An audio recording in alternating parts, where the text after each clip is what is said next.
And today we are learning more about the process, how this is going to work when it comes to honoring the life and service of Pope Francis. And we're joined today by Father McCarthy from Holy Rosary Catholic Church. It's in the Fountain Square area.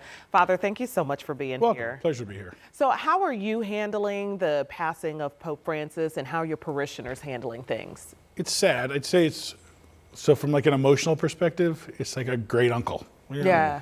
He's definitely part of the family, and obviously we call him Papa, which means, Pope, means father or dad. But obviously I don't have a lot of day-to-day contact and no emotional ties to him, but as far as spiritual father of the church, he is our leader.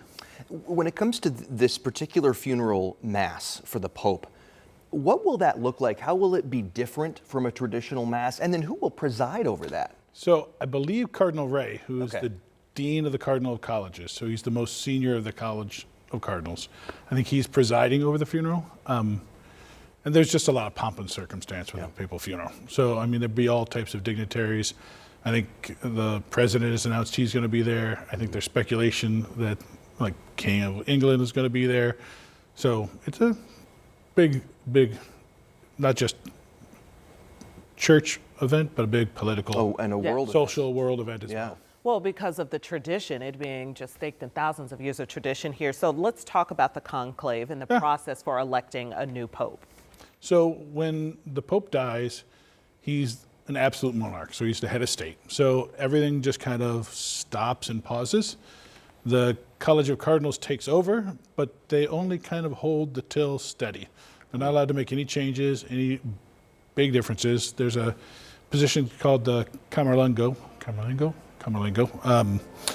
who is in charge of kind of representing the cardinals. And then for the conclave itself, the person who runs it will be, who's now the Cardinal Secretary of State, Cardinal Parolin. And he's the man who's going to run the actual conclave once the doors of the conclave get closed. Well, I just appreciate you explaining this, because it can get pretty difficult and convoluted, just because we are talking about so many years of history. Once this new pope is elected, what happens next, and then how does that look locally? Is that obviously the message kind of trickles down, but well, I mean, we obviously in the global world of global communication, we know immediately. Yes. We'll know immediately, and as soon as the pope is elected, he's pope. So there's a lot of ritual and ceremonies.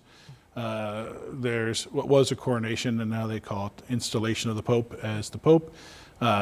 But from the moment he's actually elected and accepts that election, so there's up to 33 rounds of votes.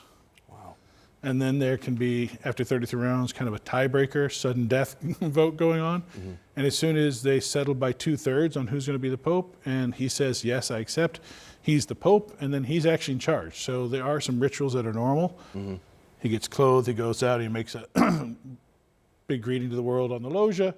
But it's actually his call from that point on. Okay, we will all be watching closely. Father McCarthy, thank you so much for being here. Pleasure, I'm glad I could help.